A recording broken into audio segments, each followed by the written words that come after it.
for this Tuesday. Hold on one second. Let me just do that again because I think we're getting a little.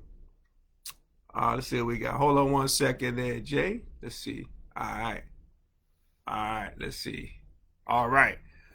What's up, everybody? Welcome to Transition Tuesdays for this Tuesday, May the 4th, 2021. I am your host, Russ Williams. I'm so glad you guys could be here today. Man, I know you guys could have been anywhere in this world today. I know you could have been anywhere in this world today, but you decided to be here with me, and I appreciate that. And more importantly, I appreciate you. So welcome to Transition Tuesdays. And before I forget, on this May 4th, may the 4th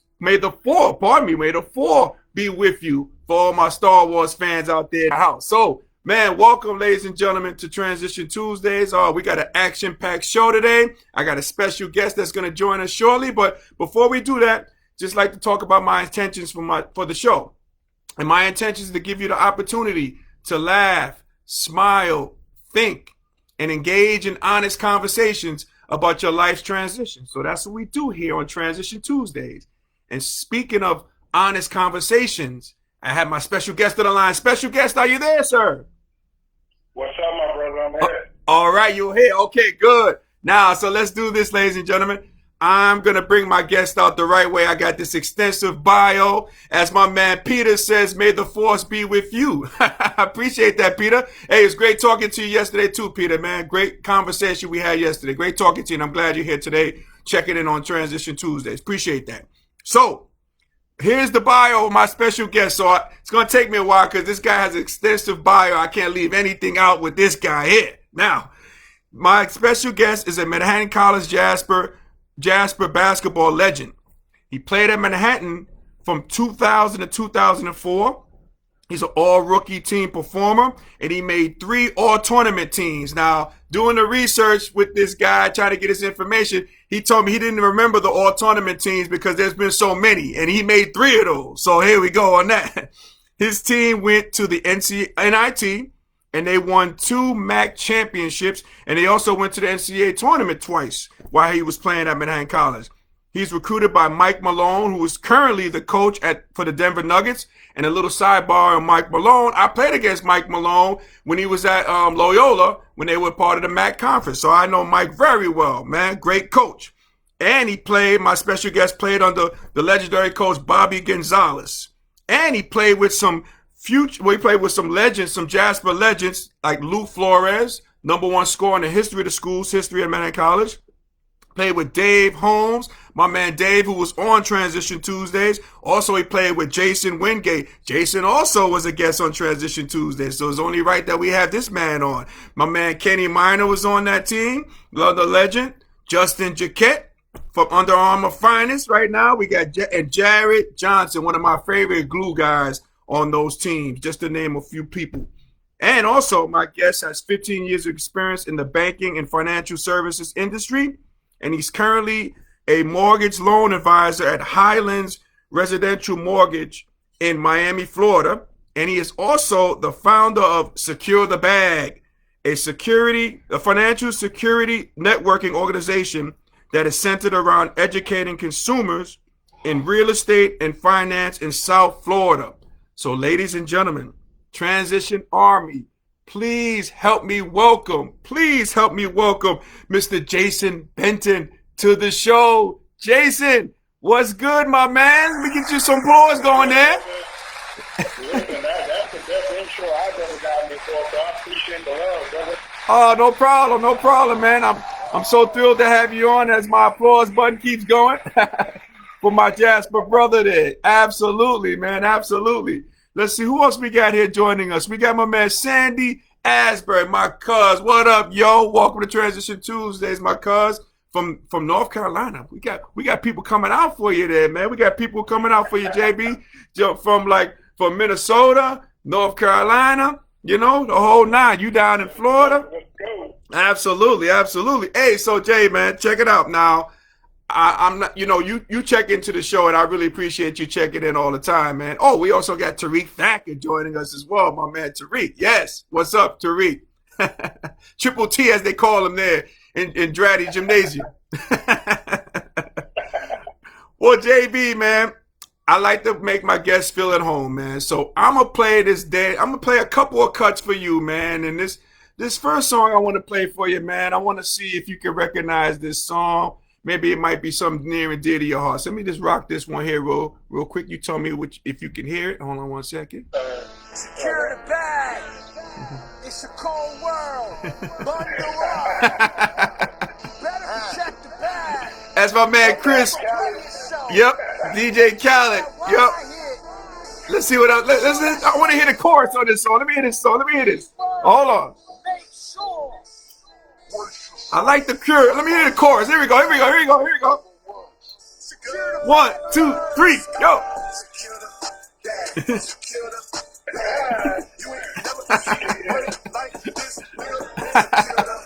So Jay, man, what does this song mean to you, man? Secure the bag. What's that all about? Man, listen, you know, with everything going on right now, what happened in the past year, you know, with the whole world being turned upside down with the COVID, man, it just means pushing forward. That's the biggest thing. I want our people to know that we can just keep pushing forward. We can get better every day, and we can secure a future for ourselves and our families, man, and our friends also. So that's what secure the bag means to me. You know, being happy in every aspect, being balanced in every aspect, and just being free. Cool, man. Cool. We got the voice of the Jaspers, Chris B. Williams, Uncle Smoothie joining. He says, "What's up to you, JB?" And also, what's going on, brother? And my boy, and Tariq says, "Hey, man, JB's a good dude, no doubt. That's why we have him on. That's right. We know that." Hey, what's up, brother? Now, JB, I got one more cut for you, man. I'm gonna play this song. Maybe you might be familiar with this cut, man. But I want to play this every time I think it. Every time I hear this song, man, I think of you, man, for some reason. But let me rock this for you. Tell me what you think. Hold on 1 second. All right, it's about to roll. Okay. Stress.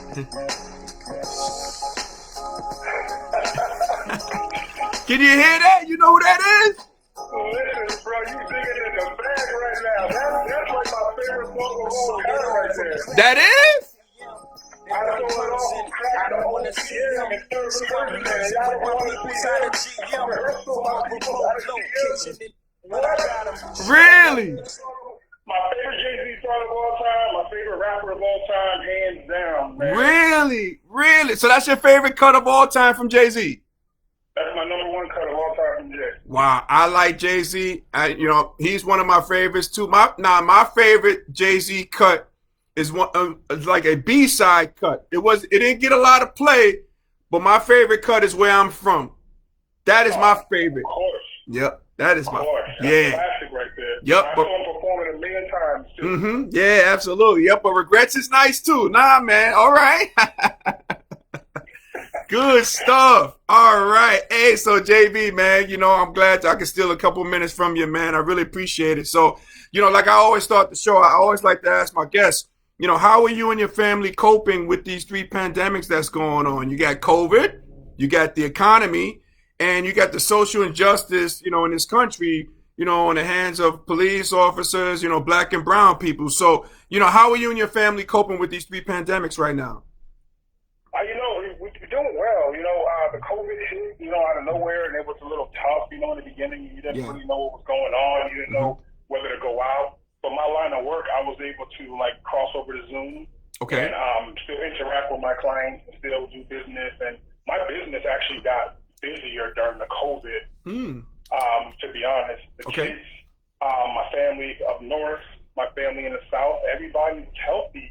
God bless. Everybody was good. Nobody got sick. Okay. And we didn't have any, casualties or anything from that on that end. Oh, that's great. Social justice. I have two sons and a daughter. So my biggest thing was reaching out to my oldest son and my younger son and just speaking to them about being black in America. Yeah. And just try to help them understand what they got to face with day to day and how to carry themselves and how to walk with their head up high and just try to navigate through it, try to listen to both sides, don't get too discouraged, and just keep moving forward, man. That's the biggest thing, Yeah, absolutely. So how many, you say you have 3 sons? What are their ages?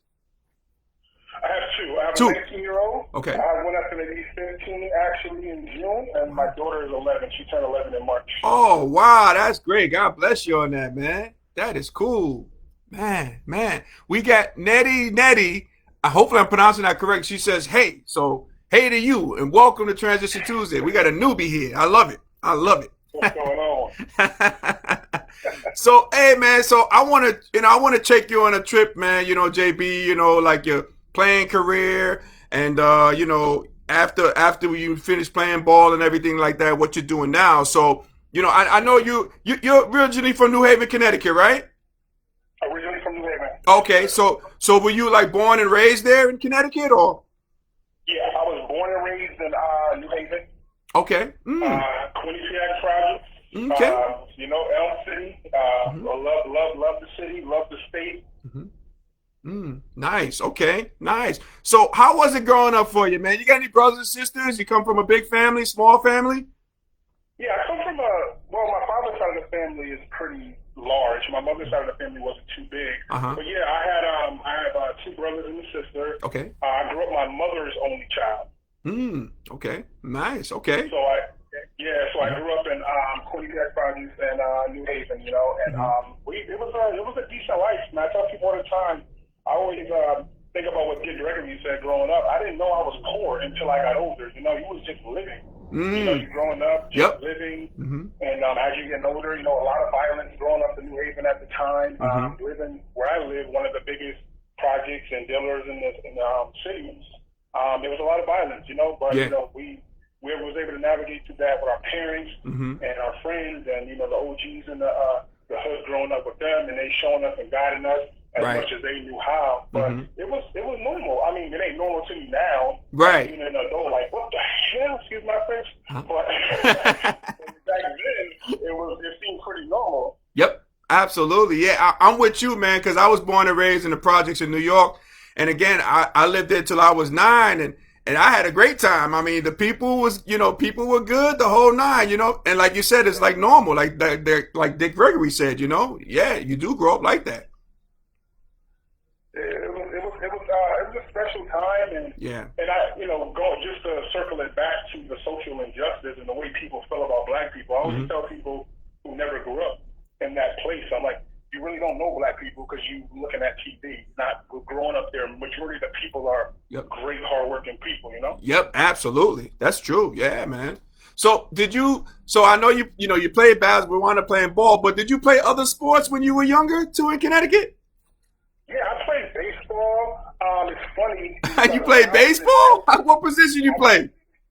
I played center field. Wow. So you had some speed to it back then too, huh? Yeah, I was young, and then, you know, it was crazy, Russ. When I was in elementary school, Connecticut, New Haven had I think it was like a AAA, whatever, hockey team called the New Haven Nighthawks. And I actually played they had like a little junior team. And I played hockey for a little bit, learned how to skate and everything for about a year or two. Man. Wow. So that's how you were light on your feet at Manhattan, man. You had good footwork. People don't even know that. That's the first time anybody's probably known they took my family. Wow, really, man? This is the first on Transition Tuesday. I appreciate that, JB. So, man, so how were you? Were you a good player, like, during that time? I didn't know what I was doing. I was out there skating with a stick and running. And stop it. How I stopped was just crash into the wall. So it was just crazy, you know? Well, you paved the way for those, for those black NHL players now. You know what I mean? So. By you crashing into the walls and you giving it a go, hey, man, you put the battery in their back, man, to have them play. So there you go. A salute to you on that, JB. I appreciate it, brother. Man, okay. Hey, so now, so you play basketball and everything. Like, who introduced you to basketball? Who's the person that introduced you to the sport, or was there a person that introduced you to the sport? Well, really wasn't nobody who introduced me. It's just growing up. I remember just growing up, and we had a court in the project. We had a basketball court, just like, most projects have. And being in New York a lot growing up also, you just run you get your stuff in the morning, you get up, first thing, you just run outside, run across the street. Right. And you play ball. And I played on different teams, and I played at this place called Farnham, the Farnham House in New Haven, where almost everybody grew up and played at the Farnham House. That was really good. And I think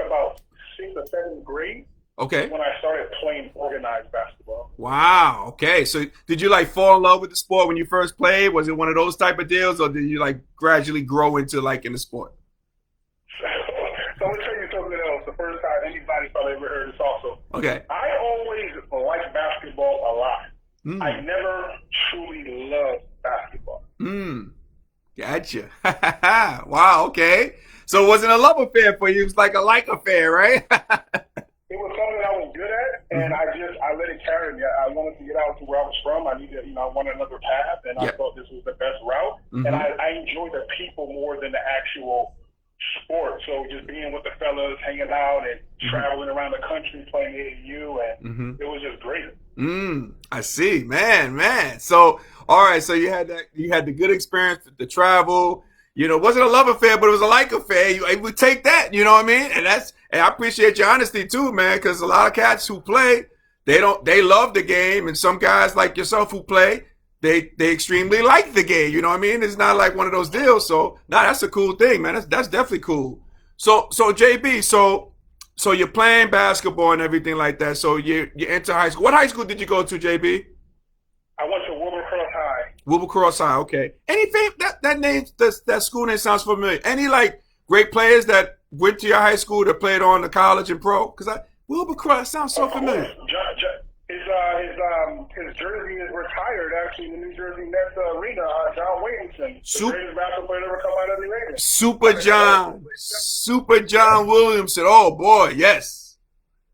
Man. And his son Maurice Williamson. Yes, who played at LSU with Shaq. Absolutely. That's my guy. I remember him too. Big time scorer. Looked like a funny ass guy too, man. I don't. Wow. Okay. Yep, Sue Campbell also. Played at Providence. That's right. Yes, him too. Yeah. Okay. So you had some heads, and then yourself. Okay, cool. Yeah. Hey, so talk to us about like your ball playing days there. How'd you guys do? How'd you guys do as a team? How'd you do there? We were good, man. I played actually varsity all 4 years. Wow. We had a really good team even my freshman year. So I didn't really start playing until like the middle of my sophomore year. Okay. Just because we were pretty good. I only lost I think about 5 or 6 games in 4 years. Wow, that's it. Jesus. That's it. I think it was like 5 or 6.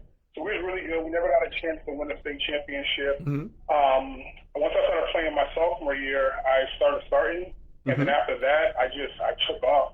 It was good. Junior year, I played. I was the man. I made all state both years, and all county or whatever. Right. Or whatever you have in the city. That was you, right, JB? Whatever it was, that was you. Whatever it was. And then my senior year, I actually made Sporting News Connecticut State Player of the Year. Wow, man, that's a thrill. Yeah. Sporting News too. God damn, yeah. That's like, if people remember back in it, I'm going further back from you, Jay, but Sporting News was big, Basketball Times was big, Parade Magazine, like all these publications, man. Oh man, that's big, Sporting News.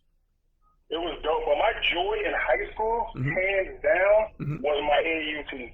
Like, really? I love my high school. I hope none of my former teammates are listening. But my AAU team, that's where I found joy. I never found joy, to be honest, playing in the city, in the state too much.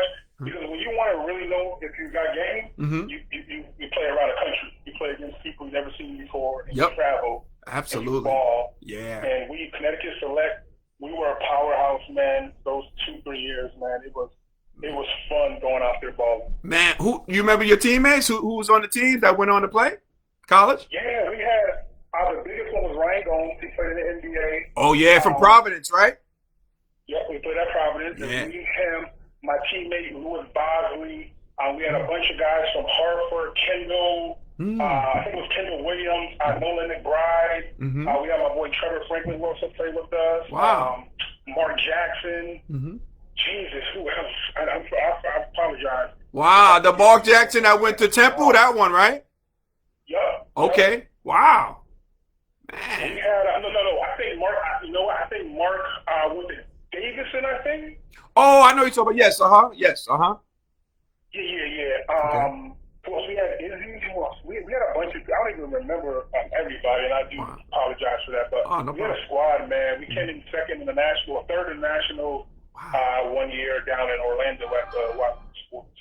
Man, that's big. That's major. Wow. So you had all those players. And Ryan Gomes, man. I think Ryan Gomes, he's done some TV work now for the CBS News or CBS Sports. He does a hell of a job, too. Yeah, I actually saw somebody had told me, like, hey, your boy's on TV. Yep. And I watched some YouTube clips of him, man. He was doing a great job, man. He had a great – people don't even realize how good he really was. Yeah, he was nice. He had a great career, man. He had a really good career. He was nice, man. He was nice. Yup. And my man JB was nice, too. The lefty, man. Like, how tall were you? How tall are you, Jay? I'm really 6'5", but I was always listed at 6'6". Yeah, you play bigger than 6'5", man. I'm 6'4", and it seems like you towered over me. You know what I mean? But you play bigger. You play like a guy like a 6'8", 6'9" guy. You know what I mean? I love the contact, man. I love getting in there. I love getting in there and fighting and getting it done. Yep. Boxing out and battling. That was my thing right there. Mm-hmm. And I remember I had Mr. Burns on here, and Mr. Burns, I think you came on like you made a comment that you were watching. And I remember Mr. Burns said, "Oh, the man-child is on here." So that was your nickname, right? That was your nickname, man. They called you the man-child, right? Yeah, they called me the man-child. And I know if any of my teammates are going to lie, I used to call myself Jay Big Kid. That's something else nobody knew except for my teammates. Just because I can pass the rock, too, so. Right, absolutely. Yes, man. Yeah. Oh man. All right. So let's talk high school. So okay. So now I want to talk about your senior year. So you're gonna get. I'm sure you get recruited. You remember the schools that was recruiting you? Yeah, I remember a couple of them. Okay. So my senior year when I was getting recruited, I actually signed early. Okay. I was supposed to go on 5 visits. Mm-hmm. Before I went on my visits, they were like, Jason, do not commit. Go to all your visits and commit, and so happened my first visit was at college. And I remember, you know what's crazy? I remember when I was playing AAU, we used to play at Fordham in the tournaments at Fordham, and we'll drive up, and we used to pass Manhattan College. So I had no clue what Manhattan College was. I was looking at the school like, who goes here? And once I read it, my junior year, I started seeing Coach Malone at all my tournaments. Him and King Rice also was recruiting me at one point also. So they was at all my tournaments. I always saw him. And I remember I went to Nike All-American camp. I actually went to Nike. Wow. Yeah, I was at Nike. And when I was at Nike, I saw Coach Malone, and I was like, I want to go with him because I love him, but I don't know where Manhattan is. But I want to go to the province of my school that I want to go to. And I always remember it was like, Jay, you're too small for a center. You're too small for a center. And they had this big dude, I think his name was Doherty. He was from the St. Thomas Prep School or something. Okay. And he was like 6'8", 6'9".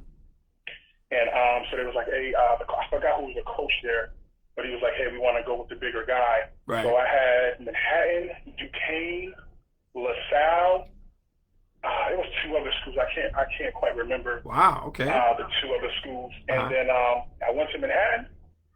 And I could say it was a wrap. I met Dave Holmes. And we actually committed. Me and Dave Holmes actually committed the same visit. We were like, "Hey, we're going to sign here." Wow. Like, yeah, we both said, "Hey, we're going to sign here." Now, did you guys ever meet each other at AAU at all? Or that was just an instinctual thing with you guys? You guys liked it so much that you decided to sign. You know what's crazy? I never met Dave at all. I know Bobby tell me about him. I know Bobby also spoke.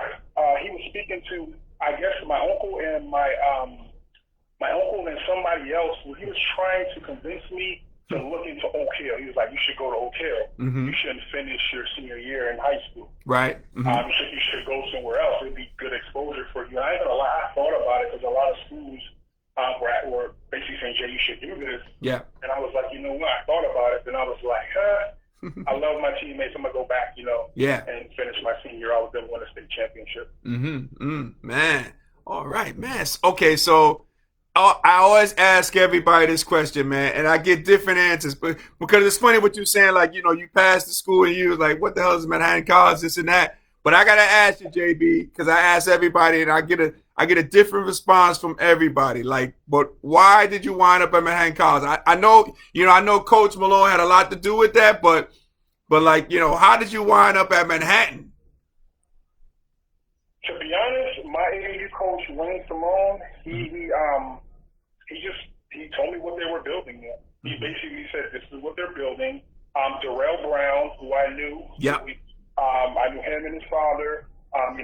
He coached my AAU team a few times. Okay. Actually, when I was playing, he came out and he said, "You should come to Manhattan," and it was crazy. I never heard of it. They used to say this all the time. And when I went, I saw that family. Bobby sold me.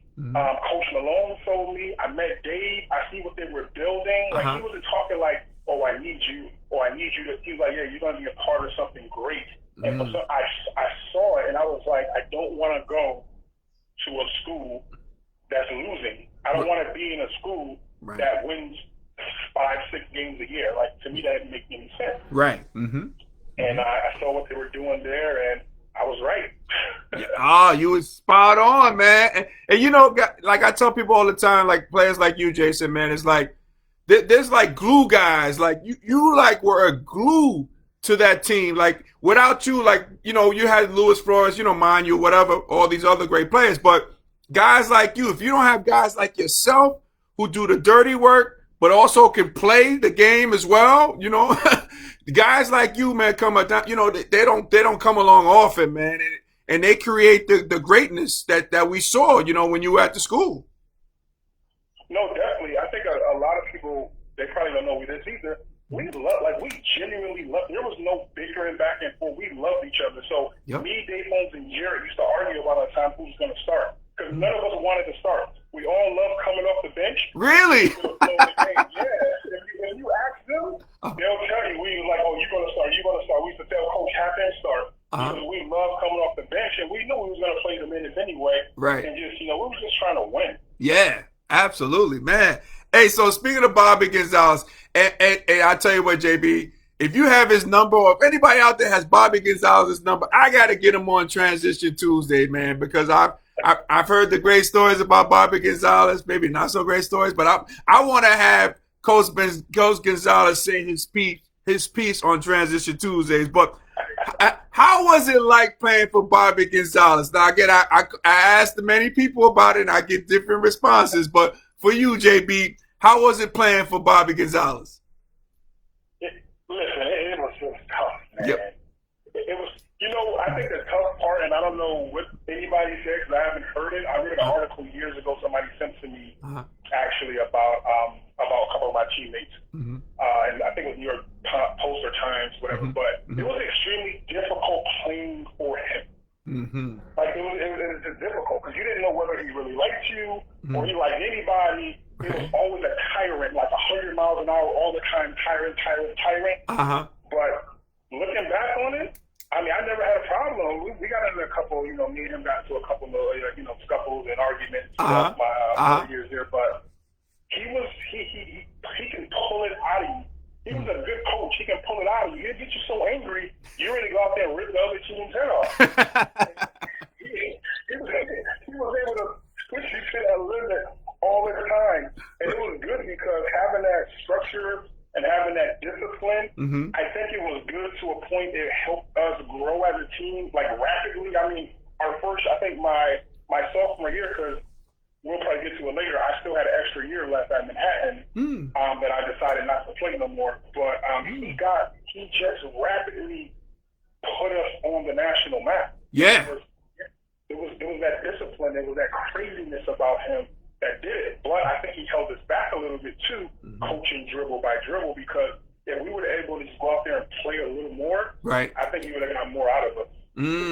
Yeah. Hey, also for you, JB, I could imagine, because like you said, you and the other players, you guys are arguing about not starting and stuff like that. So I was wondering, how were the practices? Because I would imagine the practices were crazy and you guys were probably so intense and so competitive that the games was probably easy as hell because the practice was so difficult. But talk to me a little about the practices that you guys had.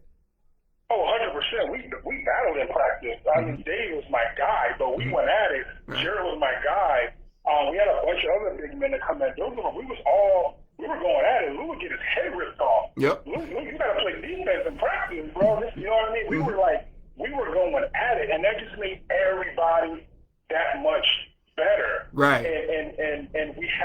people on the team, especially as the older guys were leaving, they led by example. And he's like, I'm going to go out there, no BS today. We get out there, we're going to go hard so we can get this practice over with. Yep. And you just left it out there on the floor. Yeah, man. That's just, because I could imagine, man, because when I played back in the day, you know what I mean? Sorry, I say back in the day, but yeah, it was back in the day. But yeah, that's the thing I really remember, like, my playing days. I remember the competitiveness of the practices and like how Coach Lapis used to make the practices so difficult and so hard that the games was like a piece of cake. It was like, this is nothing. The games are nothing, man, because I'm doing this in practice. We taking our heads off, each other's heads off in practice. So no, I could imagine, especially with the caliber of talent that you guys had on those teams, I could imagine those practices prepared you for the games and then some.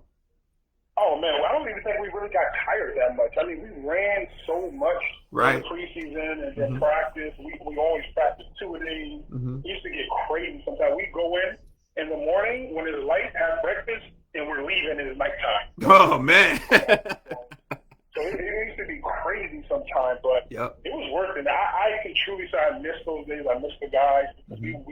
We got after it. Yeah. No, man. I hear you, man. And I've heard legendary stories about the guys like Louis Flores had the keys to the gym. That's what I heard. I heard that too.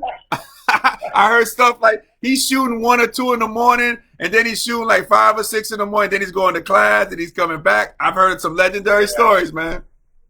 Yeah, Lou's a beast. Like, Lou knew, and he already knew what he wanted to do with his life. Like, that dude was locked in from the beat. When we first had an open scrimmage, Delonte West came on a visit to Manhattan. Wow, he did? Delonte West? Yeah, Delonte West came on a visit. Wow. To Manhattan. Okay. We had open gym. And I think that was my first time seeing him, maybe my first time seeing him play. And that dude was just different, man. He was just, he was different. I've been around, the best player I ever seen play high school ball was DeJuan Wagner. That dude, Lou, was making it look easy just like him. I was like, this dude is crazy. Yeah, and DeJuan Wagner was man, that guy was nice too. Woo, yes. His dad was nice as hell too. Milt Wagner was nice too. Man. Now, JB, you don't have to answer this, but I'm gonna ask you this. Now, I heard the number of players on the team, some guys couldn't get away with murder, but I heard it was one guy who can get away with murder and then some, and that was my boy Dave Holmes. We talked about this on the show. Was Dave Holmes that guy? It didn't matter what he did, he'd get away with murder. He was just that guy. That's what Jason Wingate told me too. Dave, man, he's a smooth operator, boy. Dave don't get in trouble at all. It's like, you do with the kids, you scream at him in front of everybody. As soon as you get him in the side, you're like, it's going to be all right, Dave.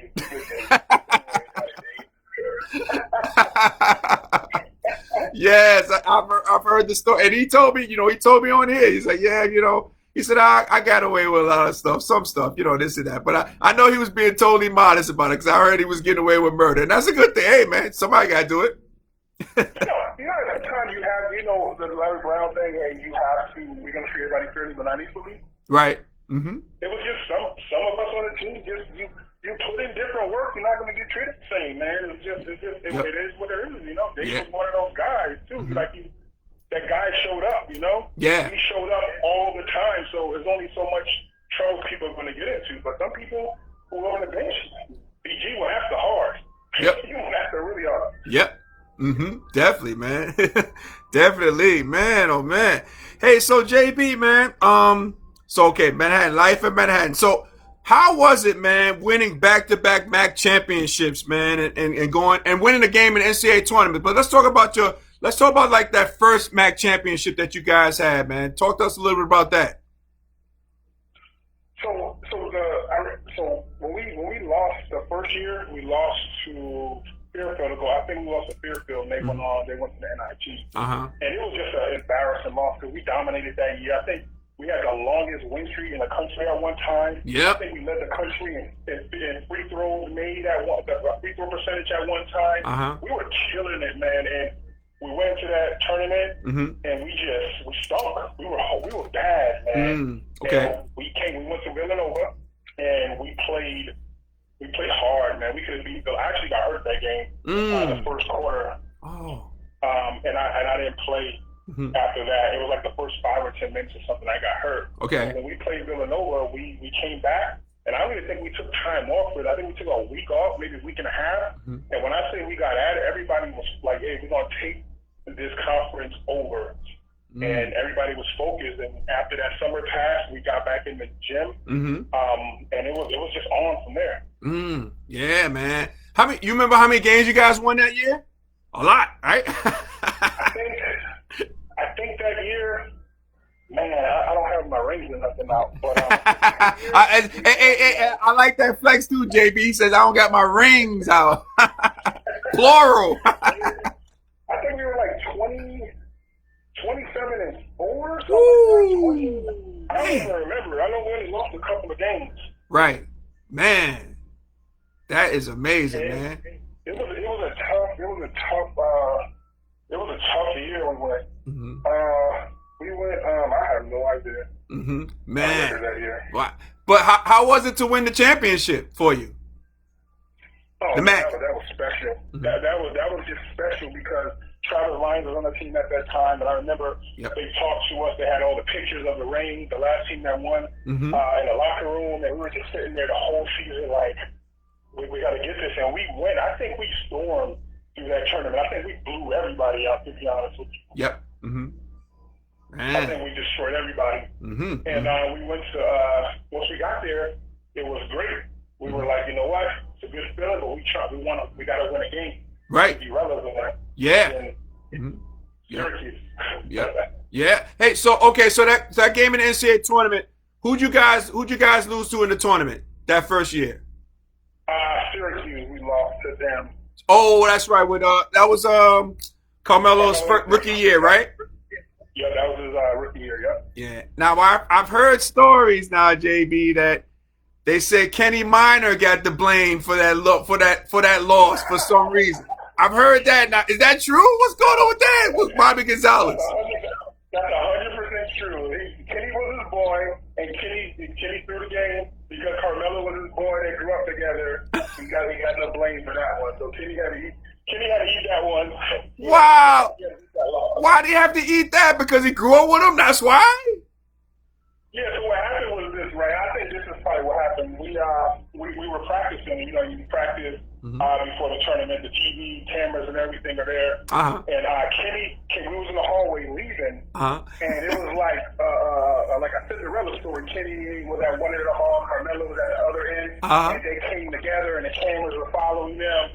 And then Bobby got in the middle of the camera and pulled Kenny back or whatever. And then from there, I guess he thought Kenny just gave the game away. Oh my, come on, Bobby. Okay, I gotta have Bobby on. We gotta talk about that particular incident. Come on. Yeah, it was crazy, man. That dude was he definitely was on another level, man. Yeah, he was. And I'm trying to man, if it's anybody out, man, JB, if you got his number, anybody, man, I need to contact Bobby Gonzalez. I gotta hear the stories from that man there. I wish I had his number. I would love to talk to that guy, man. For some reason, Bobby thought I never liked him. I don't know why. Really? He thought I never liked him. Yeah, I mean, I wasn't the biggest fan of him, but I respected him. You know, he gave me an opportunity. Man, he took me out. The party I was in there, man, and he gave me a scholarship. Mike Malone recruited me, but Bobby had to sign off on that. So absolutely, yeah. At the end of the day, it's all respect, man. There's no hard feelings. Yeah, it can't hurt. You can't hate nobody on that, you know.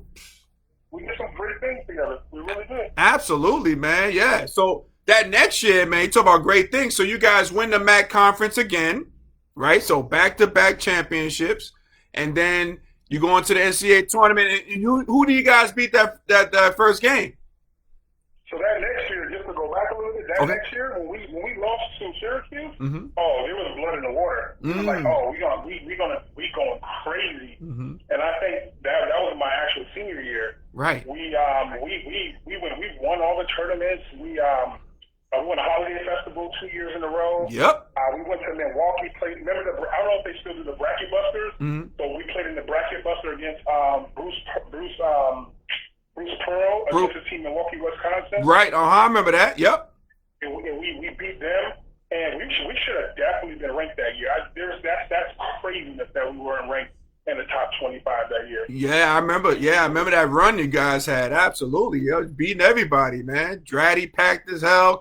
I can't even get a seat. I played it. I can't even hardly get a seat, man. Watching you guys play, man. It was crazy. So we made it. We won the MAC again, and then we went to ESPN invited us down to ESPN. It was on in Times Square when it was in Times Square. Mm-hmm. And we went there to do the brackets or whatever. Mm-hmm. So we go down there and we do the brackets. And UF, University of Florida, mm-hmm. they 12-5 matchup. 12-5, that's right. What everybody was talking about. Mm-hmm. And then I don't know who said it. It could have been me. It could have been somebody else. Mm-hmm. We was getting interviewed and they were like, yo, we gonna perfect. Florida's a perfect matchup for us. Yep. So Bobby went crazy. I was going to say that to the paper. You arrogant, like we heard that literally the whole freaking leading up to the tournament. Right. And then we got out there, and I don't know what it was. We blasted them from the tip off. Yep. To the final buzzer, man. From the jump, man. Absolutely, I remember that, man. It was like no contest. Nah, it was. We were just ball because we didn't. The problem is, well, a lot of people don't think understand about college basketball. Mm-hmm. When we're playing against these schools, we're like, we played with these dudes before. Mm-hmm. We know these guys. We were at ABCD. We were at Nike with these guys. We were at all these camps and played in ABCD. So it's not like a big, deer in the headlights to us. We know these dudes. We played against them before. Mm-hmm. And we blasted them, and we got Wake Forest next. Mm-hmm. Yeah. So talk to me about that Wake Forest game now. Who was on that was Chris Paul on that one? Oh, I forget. No, I don't know. Yeah, Chris Paul was on there. Yeah. Who else? Mm-hmm. I don't remember nobody else. Right, yeah, me either. Yep. I know they had a couple of good players that either went across seas or played maybe was undrafted or whatever. Right. From what I can remember. Mm-hmm. But they were tough. Skip Prosser was their coach at the time. Oh yeah, Skip Prosser, yeah, good coach at Xavier too. Yeah, very good coach. Yep. Yeah, and we played, man. We came out and it was bad, man. We were down by 13 or 14 going into halftime, and I remember the speech. Mm. The speech, he was like, "You guys are like deer in the headlights. Chris Paul, he's not a pink elephant. You guys are like you seen a pink elephant." Mm. And I was like, "Damn, Chris Paul fast." He was small, but that dude was fast, and right. But we adjusted the second. I think he scored like 17 or something in the first half. I think he had like 4 points the second half. Yep. And we just adjusted, and we came back to a score in that game because our goal that whole year was to go to the Sweet 16. We were like, we're going to the Sweet 16. That was our goal, Sweet 16 or better. We're going to do it, and we came like maybe 20, 30 seconds away. Yep. From going to the Sweet 16. Yeah, I remember, man. I remember that was a great game. That was a phenomenal game. We got my boy, speaking of phenomenal play, we got my boy Abdul Fox joining us. Oh, what's going on, Abdul? Welcome to Transition Tuesdays, my man. That's the guy I got to have on here, too, as well. So, Abdul, I'm going to reach out to you, brother. I'm going to reach out to you, man. But we got my man Jason Benton here today, man. One of the Jasper's finest joining us today. So, man, okay, so you had that. I know you mentioned earlier, too, JB, you said that you didn't play that. You had another year eligibility, and you didn't play, right? Can you talk to us a little bit about that? See, I didn't remember that one. Yeah. So I didn't play my freshman year. Me and Dave came in. I was getting ready to play. I know he had something too with NCAA, but he got cleared. I think right before the season or a couple of games in the season. Okay. They said a class of mine wasn't eligible. I think that's the year the NCAA said, "Hey, your school can make certain classes eligible." Eligible, whatever. So I was taking like a leadership class or something in school. Okay. And they said this class is now, this is the class. And then at the end of the day, even with my SAT scores and my ACT, they said, hey, this class doesn't count. He's ineligible. He can't play this year. Wow. So I had to sit out the whole year. It was tough. It sucked. Oh, I would imagine, man. How was your feelings on that, man? It was horrible. That's at the time I was NCAA got too much power. Like I passed my class, I passed my grade, I graduated. Right. I have my diploma. You're gonna tell me I can't play because of a class? I got my scores I need on the SAT and the ACT. Yep. How am I not eligible? Wow, man. For the class, because this class doesn't qualify him to to play. So I had to sit out that year. Wow. It was tough, but I was able to just sit out, and I should have did what Lou did. Lou was just a machine at the time. I worked out, I got in shape for the next year, but it was tough. It was tough. It was, I was away from home. I wasn't that far. I was home like an hour maybe. Right. From home, but it was away from home. It was different. I was in New York, and I was on campus, and they were leaving. They were going to Hawaii. They were going all these places, and I'm just sitting there like, that should be me. Yep. With them. Man. Hey, so JB, man, I'm just thinking off it. Like, who did you compare your game to? Like, who did you pattern your game after when you were playing? Well, my favorite player of all time was Charles Barkley. So Charles Barkley was a guy who I loved, and that's somebody who I try to pattern my game after also. But really, nobody really. I just took a little bit from everybody and just try to go out there and just compete. That was my biggest thing. I wanted to be a bully down there. I wanted to compete, have fun. I love being undersized. Yep. And just getting there banging. Yeah, man. Did you bang, man? Did you, man? You was banging on kids' heads too. I remember that, man. Ferocious rebounder as well. Just a competitive force. You could just tell, man. Like I said, I think you were one of those glue guys. Without you, you don't have the run. You know what I mean? And I'm sure your teammates have told you that, and coaching staff, they had to tell you that, because again, you one of those glue guys, man, at Manhattan, no doubt about that. I remember Travis always called me one day. He was coaching at Fordham at the time. He was like, JB, if you scored 10 points, you guys never lose to anybody. That's what he used to tell me that all the time. When you score 10 points, you never lose to anybody. Yep. Yep. I can see. Definitely, man. Yeah, man. Hey, so JB, do you feel that you accomplished everything you set out to accomplish while attending Manhattan College? No, I mean, looking back on it, no. I think, I should have been a little more selfish with my own stats and things like that. I always want, I scored over 1,000 points in high school. I wanted to score 1,000 points there. I think I was at like 600 or something.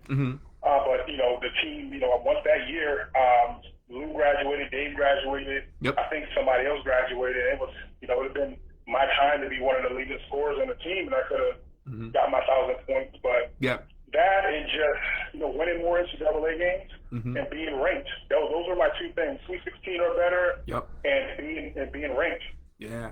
And hey JB, I tell people all the time, man. Like I'm very fortunate when I played. Okay, so like I scored 1,000 points. One of the 50 greatest players in school history, Hall of Fame member at Manhattan College, right? But I always tell people this, JB, and I really mean this. I would give all of that in to play in the NCAA tournament. Everything. I would give all that in and trade it in just to play in the NCAA tournament. That's how much it meant to me, playing in that. And you played in that twice and excelled in it. So nah, man, it's don't worry about that. Don't worry about not scoring a G, because you got rings to show for it. No, listen, that tournament is different. Like you grow up watching it on TV and playing in it. And I remember when we played Florida, we had the Duke fans, like after the thing, the Duke fans gave us like a standing ovation. They were like cheering for it. It was crazy. Yeah. It was crazy. It was especially the first one we played in. And I think we were in Massachusetts at the Boston Garden, and that was crazy too. Yeah, I remember, man. I was so proud watching. I think I went to the time when you won the back-to-back MAC championship. I think that was in Atlantic City, I believe it was. So I remember making the trip up and seeing you guys playing. I was so proud of you guys then, and then watching you guys on TV, then taking care of business against Florida. Like it was like, we was watching. It was like, this game is not even in doubt. Matter of fact, they need to change the channel, man. The way these guys are blowing out these cats, you know what I mean? I was like, it's like no contest there, man. But I felt so proud watching you guys represent the way you did, man, because you guys did represent and put the school back on the map, man. With your play and with the coaching and all that good stuff too. Yeah, it was definitely a great time. We enjoyed it. That was my favorite time playing basketball, being at Manhattan. Absolutely. So did you play overseas at all, JB, or did you go? So I didn't. So what happened was when I was decided not to come back, I had a discussion with Bobby and stuff. And I was like, yo, you never asked. He was like, why didn't JB want to come back? And I was like, one, you never asked me to come back, and then he, me and him, it was just a bad miscommunication. He wanted me to come back, but to do, me and his relationship, his pride, and he didn't want to ask me. He wanted me to come. So in my head, I'm like, I guess he don't want me to come back. I'm a valuable asset to this team. Like, this is crazy. And he pulled me to the side. He's like, Jay, you have like 4 or 5 people asking about you about Crawfish. Like, you have these, they want you to come. And I went to Bryan College and played a little bit. And then I hurt my hamstring pretty bad at one point. So I was like, you know what? I'm going to continue to do it. I'm going to let it heal. And then I started working in financial services. Once I got a taste of financial services, I was like, you know what? I don't think I'm going to do that, because it was something I didn't mind doing, but it wasn't like a dream of mine to play professional basketball across the, I was talking about the NBA or nothing. Right. Gotcha. Okay, man. So how was your transition? How was the transition for you after your playing days were over? How was that for you? Was it a smooth one? Was it a difficult transition for you? So I'm gonna tell you, it was smooth the first couple of years. Okay. I'm not gonna lie, but after the first couple of years, I'm watching my boys play across the Jared Dave, Lou in the NBA, Pete Mulligan, and I'm just like, what am I doing? What am I doing? I'm making good money, but I'm like, I'm not, this is not fulfilling like that basketball probably would have been. Right. And then that went on for about 2 or 3 years after that, and then it was gone. I was like, okay, this is the direction I'm heading with in my life, and I'm just gonna continue on, this way. Man, okay, man, yep. So so you were able to pivot, which a lot of times the student athlete, is a tough time making that transition, making that pivot, man, to like, not playing to like now, now I'm gonna have a career, and now we're gonna be doing this. So a lot of times the student athlete struggles with that. So, but that's what I'm gonna help them out with. But that's another story for another day. So, but and also I was saying, so hey man, first off, JB, hey, congrats to you and your wife getting married in 2020. I saw that. Man, congratulations to you guys, man. Appreciate it, man. We got the first date shut down because of COVID 3 days before the wedding. Just so you know. Wow. How was that, man? Talk to me about that one, man. Woo. Sure. So we booked the honeymoon and everything. We're getting everybody coming, calling my family to come down from Connecticut and New York and South Carolina, getting everybody ready. Got people flying in from other places around the country or whatever.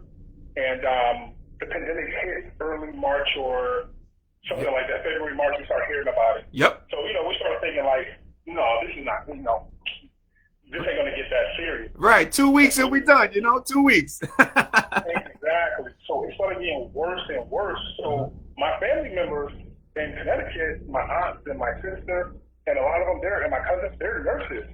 So they're seeing this firsthand. They're on the front line seeing this, and they're like, Jay, this is bad. They're going to cancel it. I'm like, no, they're not going to cancel it. We're gonna just move on and just keep going, pushing through it, and make it happen, and then everybody can go into quarantine. Right. After the wedding. And the first thing that happened was a week before the wedding, I got a call, and they say, hey, Paris is shut down. Ooh. The hotel sent me an email saying we're shut down. Wow. I'm like, what? Get your refund, can't do anything, shut down. So I was like, Jesus Christ. I said, man, don't worry about it. We won't have a honeymoon. Like, there's no big deal. Once it's over, we'll go. And then, where wedding was that Sunday, that Thursday, we got the call from the venue saying, hey, the state of Florida shut all of us down. It's closed until further notice. Wow. And I had to call everybody, and everybody was, everybody was disappointed, but they were scared to travel at the time because they didn't know exactly what was going on. Right. So that was a scary time. That was a scary time, man. So how has the transition of marriage been for you and your wife? How's that been so far for you guys? It's been good, it's been good. During the pandemic, so I was working home a lot during the pandemic, at least until I worked home a lot from about the beginning to about July, August. Okay. And I think after my birthday in August, I actually went back into the office off and on for a while until about January, where I was going in more consistently. Okay, man. Hey, so JB, talk to us, man. And again, I appreciate having you too, man. I got like I got three more good questions for you, man. But talk to us a little bit about, the Highlands Residential Mortgage and your title there. Talk to us a little about what you do. So I'm a residential mortgage loan officer. What I do, my job is to help clients obtain financing for their home purchase. So my goal there is I get into our communities and get to my peers and get to my other communities out there to try to help them obtain financing, helping them fix their credit, helping them buy a second home, investment property, just helping them build wealth, build legacies for their family. That's my ultimate goal, is to just educate us on financial literacy of what part of it is owning a home, which is just a small piece, and then the other pieces that go along with that, saving, checking, investing, retirement, and things like that. Okay. So my number one thing is mortgage lending. Okay. Wow. So you like helping people, man. I mean, again, like it fits your personality, man. Like the way you play it on the court, and now you transition that to like the business world. So now it makes a great fit for you. I mean, it's definitely a great fit for you. Something that you enjoy doing, right? Oh man, I love it. I mean, every day I get to. I had a client close the other day, and she actually called me, and she was just, she was like, "Thank you for helping me and my family." Sometimes these people are first generation homeowners. They rented all their life, their family rented, nobody ever owned, and they're just like, they have this American dream now that now they can start building on with their family and their kids and everything like that. So it's beautiful. Man, and the man child helped them out on that one. Yes, I did. So JB, talk to me a little bit about the show Secure the Bag. Now, I played the, DJ Khaled, the locks. I played Secure the Bag. Talk to me a little about the show, man. Talk to us a little about what's it all about. So Secure the Bag is a podcast that I actually came up with the logo and the concept about 2 years ago. Okay. I actually started filming a month before the COVID. I had a couple of hosts, and I started filming the month before COVID hit. Okay. We didn't get a chance to do any more shows after we filmed a couple. The first time COVID hit, and then everything went sideways. I was thinking about the whole time.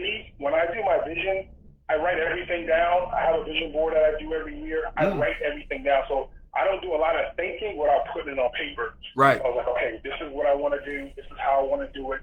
This is my audience, blah, blah, blah, so forth, so on. So about a month or two ago, I decided to transition from another place I was at to where I'm currently at now. Okay. And I told myself, if I make this transition, I'm rebranding myself, and I'm going to start the Secure the Bag. So Secure the Bag is a financial literacy podcast that we help people in real estate and financial services, investment banking. I have guest hosts. I have industry experts who talk to people and can help them move along, and then I get their insights on how people can do better in other states if they're not really close to us, to help them one-on-one.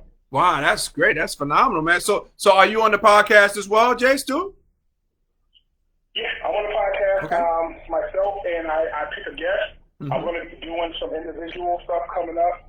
I have an episode. The episode I have tomorrow. It'll come out probably by the end of the weekend with one of the number one wholesalers in South Florida. He's going to be on Alex Varela. He's going to be on there with me tomorrow, actually. Wow. And once it's released, you'll learn a lot from his book, how they made their money, how he got started. It's a phenomenal episode. And then I did my first episode. I had to give it up with Smooth. I wanted him to come on and talk about motivation. When he said yes, I was excited, and we had a lot of fun doing it, and I hope to get him back on, because part of what I do, and I think in life, the mental aspect of it is the key. Everybody thinks making money and doing all these things that make them happy, but if they're not happy before, it's not going to change anything. Absolutely. So we try to get them mentally prepared, and when you get them mentally prepared, it makes everything that much easier. Absolutely, man. So where can people find it? Can they find this like on a Spotify or like the podcast app, anything like that? Where can they find Secure the Bag? So Secure the Bag, I never released the audio yet to any streaming platform. Okay. But the actual YouTube videos are on Secure the Bag. Just go to YouTube. Okay. Type in Secure the Bag. It'll pop up. I'll be releasing a bunch of videos in the next 30 to 60 days. Okay. Like, subscribe. It's going to be amazing. I got some guests who actually called me, some celebrities, some B-listers, some other financial people who said, Jay, when I get time by the summer, I want to be on it. So look forward to really pumping out some good content from this. Wow. So my man Jay, he's securing the bag. I mean, you're natural already just talking to you, man. So I know, oh man, I know it's gonna be a hit, man. Oh man, I can't wait to. Man. Yep, I'm gonna plug it in and I'm gonna put, I'm gonna post the, secure the bag on YouTube, have people watch it as well, man. Nah, that sounds exciting. No, definitely. We gotta plug you in too.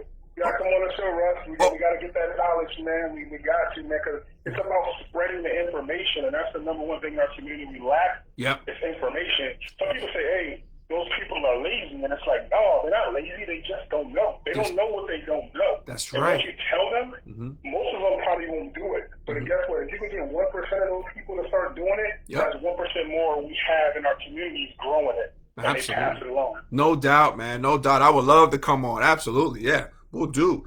Hey, Jay, I got one last question for you, my man. This has been an awesome experience having the man child, man, on my show. I really appreciate it. So JB, man, what is the best piece of advice someone has gave you about, this is a two-parter. So what's the best piece of advice someone gave you about, number one, preparing to attend college, and number two, life after basketball? So let's take the first one. What's the best advice someone ever gave you when preparing for college? So one of the coaches, one of the high school coaches actually, that was coaching my rival high school, he gave me some great advice. I remember I went to school in August when you go put your back, and I came back home and there was a tournament. And I said, he said, hey, it's my nickname, Ooh-Ah, in Connecticut, that's what they call me. Right. He said, Ooh-Ah, how you doing? And I said, I'm maintaining. And he looked at me. He's like, what do you mean you're maintaining? I was like, I'm maintaining. He was like, you don't live life maintaining. You live life to push it to the limits. Coach Fleming told me that. You live life to push it to the limits. So you're either going to push it to the limits or you ain't going to do nothing. So that stuck with me. Wow. That stuck with me. That stuck with me for years. And the second one came from Coach Malone one time. He said, Jason, in life, you're going to have to be selfish sometimes. Because if you're not selfish, you can't get what you want out of life. You're going to be pleasing other people, but you'll never please yourself. Wow, man. And that's word to live by, especially with a guy like Mike Malone, who, look at him now. I mean, he went from coaching to coaching LeBron to coaching the Denver Nuggets, and it's succeeding too, man, excelling big time. Yep. He'll get a chip in the next 5 years. He'll get a chip. Yep. Yes, absolutely. Yep, they should. They definitely should. And he's one of the good dudes too, man. So that was great advice, man.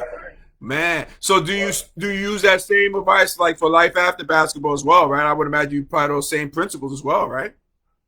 I do. I get to speak to kids sometime. I get called in sometime or to speak with young kids and things like that. And even my oldest son and my youngest son too, on occasion about this. And I tell people all the time, listen, in life, doesn't matter what people think. You can't live by what people think. It doesn't matter. Right. Lock into what you want to do, and then you go for it. Yep. Stop having plan B. Stop having plan C. Because when you have plan B and plan C, you shortchange yourself. Because you put your focus elsewhere. Go for that target as hard as you can. If you miss, and when this is what people don't understand, if I shoot for $1 million by the end of the year, and if I miss that target, I'm still going to have a lot of money in my pocket. So if you shoot for that goal and you miss, you're going to accomplish so many other things. It's not a loss. It's not a failure. You're still moving forward, even if you're not getting to where you want to be. Man, great advice for my man, Jason Benton, man.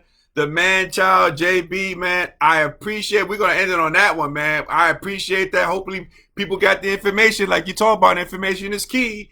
So they got the information from one of the greatest players in history, man, in college. And here's a guy who, a glue guy. I call these guys glue guys because without guys like my man JB, you don't have success. You don't have success on and off the basketball court as well. So JB, man, I appreciate having you on, man. I would love to do the show, secure the bag. You know, I'll play that theme song music for you. I put on regrets for you the whole night. You know, I do that for you. I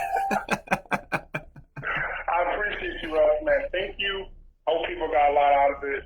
They can contact me anytime. I'm always available for any advice. Yep. I always ask for help also. So absolutely, let's do it. Absolutely. Yeah, and I'm gonna post the secure the bag. People can catch that on YouTube. We're gonna definitely hit that up for you too, as well, too, JB. Thank you so much, my brother, my Jasper brother. Take care, brother.